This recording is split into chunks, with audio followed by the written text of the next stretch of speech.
Hello, ಎಲ್ಲರಿಗೂ ನಮಸ್ಕಾರ. ಎಲ್ಲರೂ ಚೆನ್ನಾಗಿದ್ದೀರಾ ಅಂದ್ಕೊಂಡಿದ್ದೀನಿ. ನಾನು ಕೂಡ ಚೆನ್ನಾಗಿದ್ದೀನಿ. ಸ್ವಲ್ಪ ಅದೇ ಹೇಳಿದ್ನಲ್ಲ, ಶ್ರಾವಣ ಹಬ್ಬಕ್ಕೆ ಎಲ್ಲ ಮನೆ ಕ್ಲೀನ್ ಮಾಡ್ಕೊಳ್ತಾ ಇದ್ದೆ.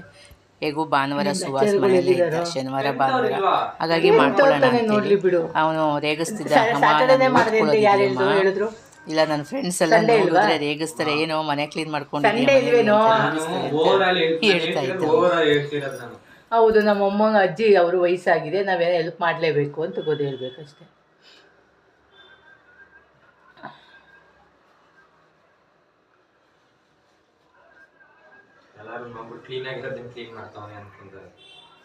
ಕ್ಲೀನ್ ಮಾಡ್ತಿರೋದು ಗೊತ್ತಿಲ್ಲ.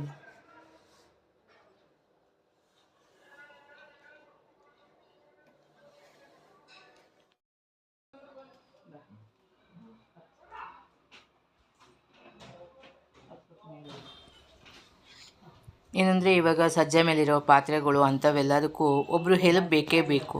ಮೊದಲೆಲ್ಲ ಮಗಳಿದ್ಲು, ಅವಳು ಮಾಡ್ಕೋತಾ ಇದ್ಲು, ಅನಿತಾ ಮಾಡ್ತಾಯಿದ್ಲು. ಈಗ ಸ್ವಲ್ಪ ಈಗ ಒಂದು 3-4 ವರ್ಷದಿಂದ ಇವನೇ ಮಾಡ್ಕೊಳ್ತಾನೆ. ಅದು ಒಂದು ಕೆಲಸ ನಮಗೆ ಆಗೋಗ್ಬಿಟ್ರೆ ಕೆಳಗಡೆದೇನು ಯಾವಾಗ ಬೇಕಾದರೂ ನಾನು ಮಾಡ್ಕೊಳ್ತಾ ಇರ್ಬೋದು, ತೊಂದರೆ ಇರಲ್ಲ. ನಂಗೆ ಫ್ರೀ ಆದಾಗ ಒಂದೊಂದೇ ರೂಮನ್ನು ಕ್ಲೀನ್ ಮಾಡ್ಕೊತಾ ಇರ್ತೀನಿ. ಫಸ್ಟ್ ಆಫ್ ಆಲ್ ಏನಪ್ಪ ಅಂದರೆ, ನನಗೆ 2 ರೂಮಲ್ಲಿರೋದು ಸಜ್ಜದ ಮೇಲಿರೋ ಪಾತ್ರೆಗಳನ್ನ ಇಳಿಸಿ ಮತ್ತು ತೊಳೆದು ಎತ್ತಿಡೋದೇ ಒಂದು ದೊಡ್ಡ ಕೆಲಸ. ಅದು ಒಂದು ದಿನ ಆಗೋಗ್ಬಿಡ್ತು ಅಂದರೆ ಮಿಕ್ಕಿದ್ದನ್ನ ಆರಾಮಾಗಿ ಮಾಡ್ಕೋಬೋದು. ಶ್ರಾವಣ ಅಂತ ಬಂದಮೇಲೆ ವರಮಹಾಲಕ್ಷ್ಮಿ ಹಬ್ಬ, ಎಲ್ಲ ಥರ ಹಬ್ಬಗಳು ಇರುತ್ತೆ. ಈಗ ಸ್ವಲ್ಪ ನಾನು ವರಮಹಾಲಕ್ಷ್ಮಿ ಹಬ್ಬನೂ ಕೂಡ ನಿಲ್ಲಿಸ್ಬಿಟ್ಟಿದ್ದೀನಿ. ಒಂದು 35 ವರ್ಷ ಮಾಡಿದೆ. ಅದೇ ಹೇಳಿದ್ನಲ್ಲ, ಹೆಲ್ಪ್ ಇಲ್ಲ, ಹೆಲ್ಪ್ಗಳು ಬೇಕಾಗುತ್ತೆ. ಈಗ ಮಕ್ಕಳು ಮದುವೆಯಾಗಿ ಹೋದರು, ಮತ್ತು ಈಗ ಅವ್ರವ್ರ ಮನೇಲಿ ಅವ್ರು ಮಾಡ್ಕೊಳ್ತಿರೋದ್ರಿಂದ ನನಗೂ ಮಾಡೋದು ತುಂಬ ಕಷ್ಟ ಆಗ್ತಿದೆ. ಆದರೆ ಏನೇ ಮಾಡಿದ್ರೂ ನಾನು ಮಾಡೋ ಕೆಲಸ, ಕ್ಲೀನಿಂಗ್ ಆಗಲಿ, ಒಂದು ಎಲ್ಲ ರೆಡಿ ಮಾಡ್ಕೊಳ್ಳೋದಾಗಲಿ, ಪ್ರತಿಯೊಂದು ಮಾಡ್ಕೊಳ್ತೀನಿ. ಹಬ್ಬದ ದಿವಸ ಒಂದು ದೇವರಿಗೆ ಸೀರೆ ಉಡಿಸಿ ಕುಂಡಿಸೋಕ್ಕಾಗಲ್ಲ, ಅವತ್ತು ಒಬ್ಬಳ ಕೈಲೇ ಆಗಲ್ಲ. ಯಾಕೆ ಹಬ್ಬದ ದಿವಸ ಅವ್ರ ಮನೆಗಳಲ್ಲೂ ಕಳಿಸೋದಿಲ್ಲ ಅತ್ತೆದಿರು, ನಮ್ಮ ಮನೇಲಿ ಮಾಡಬೇಕು ಯಾಕಮ್ಮ ಅಂತಾರೆ. ಹಾಗಾಗಿ ಬೇಡ, ಅವ್ರಿಗೆ ಯಾಕೆ ತೊಂದರೆ ಆಗೋದು ಅಂತ ನಾನು ಮಾಡೋಕ್ಕೆ ಹೋಗ್ತಿಲ್ಲ. ಇಲ್ಲಿ ನಾವು ಆರ್ಯನು ಸ್ಪೋರ್ಟ್ಸಲ್ಲಿ ಪುಣೆಗೆ ಹೋಗ್ತಾ ಇದ್ದ, ಹಾಗಾಗಿ ಅವನ್ನ ಏರ್ಪೋರ್ಟಿಗೆ ಬಿಟ್ಟು ಬರೋಣ ಅಂತ ಹೋದ್ವಿ. ಅವರೇನೇ ಎಲ್ಲ ಬಸ್ ಮಾಡಿದ್ರು. ಸ್ಪೋರ್ಟ್ಸ್ದು ಅವನು ಫುಟ್ಬಾಲಲ್ಲಿದ್ದಾನೆ. ಏನಾಗುತ್ತೆ, ಅವರೇ ಒಂದು ಬಸ್ ಮಾಡಿದ್ರು ಏರ್ಪೋರ್ಟ್ಗೆ ಡ್ರಾಪ್ ಮಾಡ್ಕೊಳ್ಳೋದಕ್ಕೆ, ಪಿಕಪ್ಪು ಡ್ರಾಪ್ ಮಾಡ್ಕೊತೀವಿ ಅಂತೇಳಿ. ಸರಿ, ನಾವು ಪೇರೆಂಟ್ಸ್ ಎಲ್ಲ ಮಕ್ಕಳ ಜೊತೆ ಹೋಗಿದ್ದು.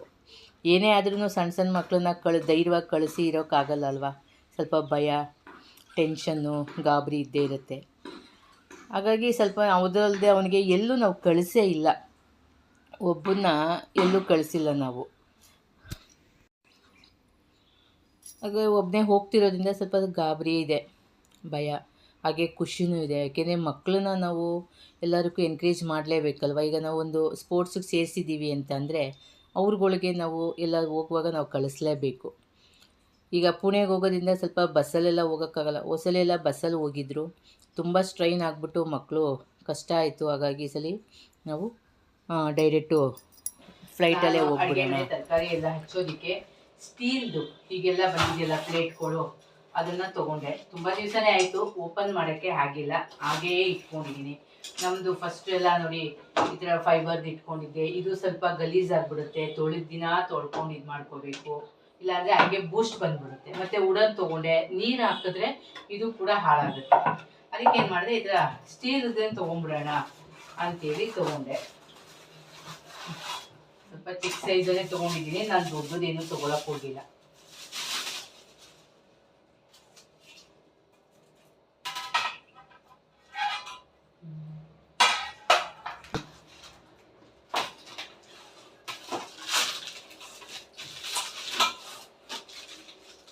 ನನಗೆ ಸಾಕು, ಚಿಕ್ಕದು ಸಾಕು ಅಂತೇಳಿ ನಾನು ಚಿಕ್ಕದು ತೊಗೊಂಡೆ. ಕಟ್ ಮಾಡಿ ಇಲ್ಲಿ ನೋಡಿ, ಮೆಜರ್ಮೆಂಟ್ ಎಲ್ಲ ಕೊಟ್ಟಿರ್ತಾರೆ.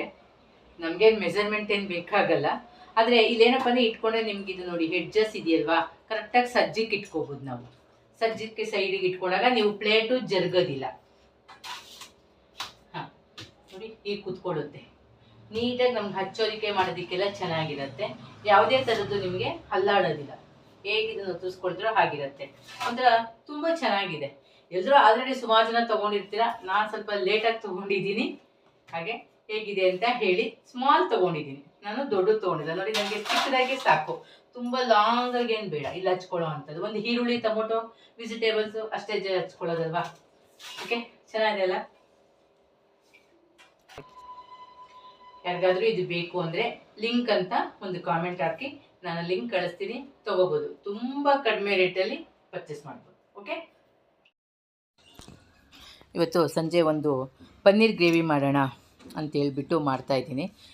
ಏನು ಅಂದರೆ ಇದು ನೀವು ಯಾವುದೇ ನೆನೆಸೋದು ಉರಿಯೋದು ಏನು ಬೇಡ, ಸಿಂಪಲ್ಲಾಗಿ ಬೇಗ ಮಾಡ್ಕೊಳ್ಳೋ ಅಂಥದ್ದು. ಇವಾಗ ಏನಾಗಿದೆ, ಪನ್ನೀರ್ ಗ್ರೇವಿ ಅಂದರೆ ನಾವು ತುಂಬ ಥರನೇ ಮಾಡ್ತೀವಲ್ವ, ತುಂಬ ವೆರೈಟೀಸಾಗಿ ಮಾಡ್ತೀವಿ. ಈಗ ಇದನ್ನು ನಾನು ಸಿಂಪಲ್ಲಾಗಿ ಫಾಸ್ಟಾಗಿ ಬೇಗ ಆಗೋಂಗೆ ನಾನು ತೋರಿಸ್ತೀನಿ.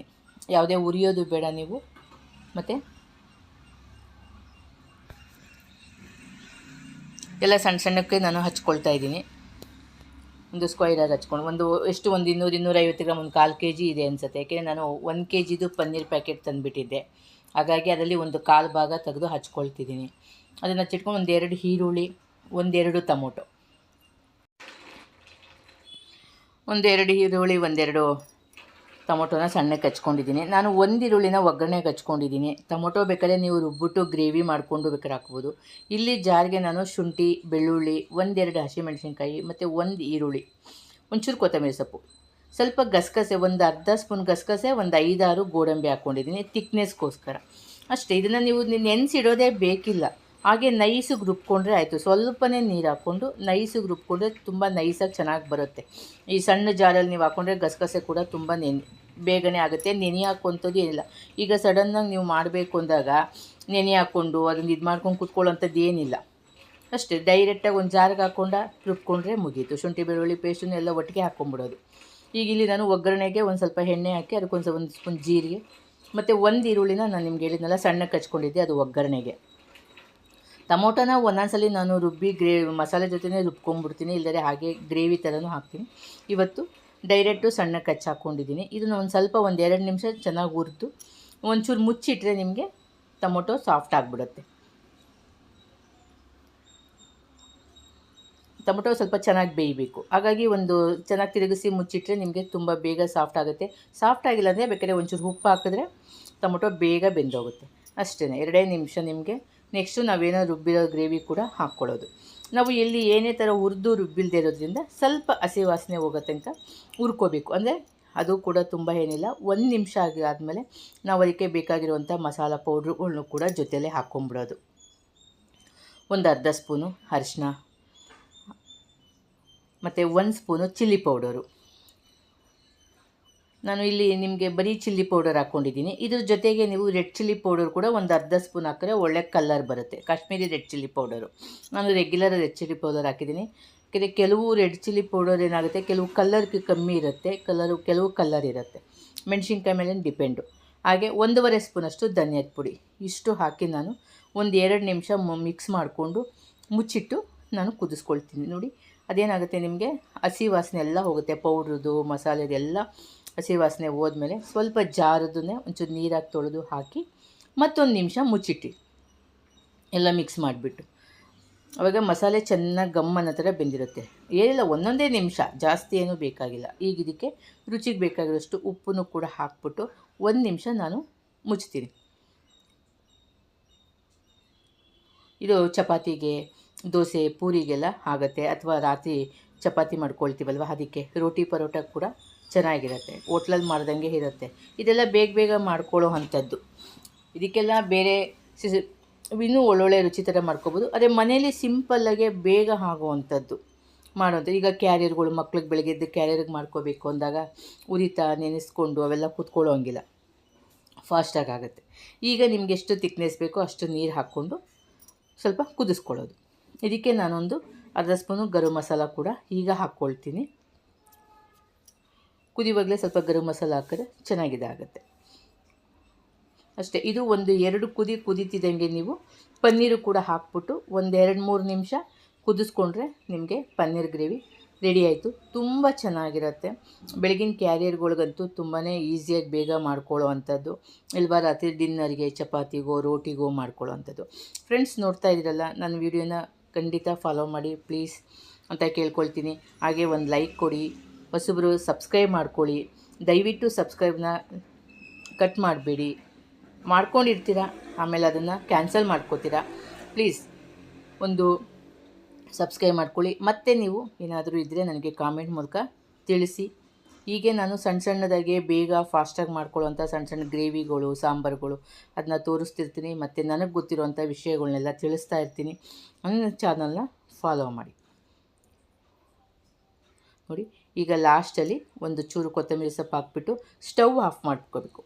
ಸ್ಟವ್ ಆಫ್ ಆದಮೇಲೆ ನೀವು ಸ್ವಲ್ಪ ಮೊಸರು ಅಥವಾ ಕ್ರೀಮ್ ಇದ್ದರೆ ಹಾಕ್ಕೋಬೋದು. ತುಂಬ ಚೆನ್ನಾಗಿರುತ್ತೆ. ಅಷ್ಟೇ, ನಾನು ಮೊಸರನ್ನ ಸ್ವಲ್ಪ ಬೀಟ್ ಮಾಡಿದ್ದೀನಿ. ಬೀಟ್ ಮಾಡಿಬಿಟ್ಟು ಹಾಗೆ ಹಾಕ್ತಾಯಿದ್ದೀನಿ. ಚೆನ್ನಾಗಿರುತ್ತೆ. ಈಗ ನಾನು ಒಂದು ನಾನು ಸಂಜೆ ರೋಟಿ ಬೇಕು ಅಂದ ಸುವಾಸು, ಹಾಗಾಗಿ ರೋಟಿಗೆ ನಾನು ಪನ್ನೀರ್ ಗ್ರೇವಿ ಮಾಡಿದ್ದೆ. ಓಕೆ ಫ್ರೆಂಡ್ಸ್, ನೋಡ್ತಾಯಿರಿ. ಹಾಗೆ ನಿಮ್ಮ ಅಭಿಪ್ರಾಯ ತಿಳಿಸಿ. ನಮಸ್ತೆ.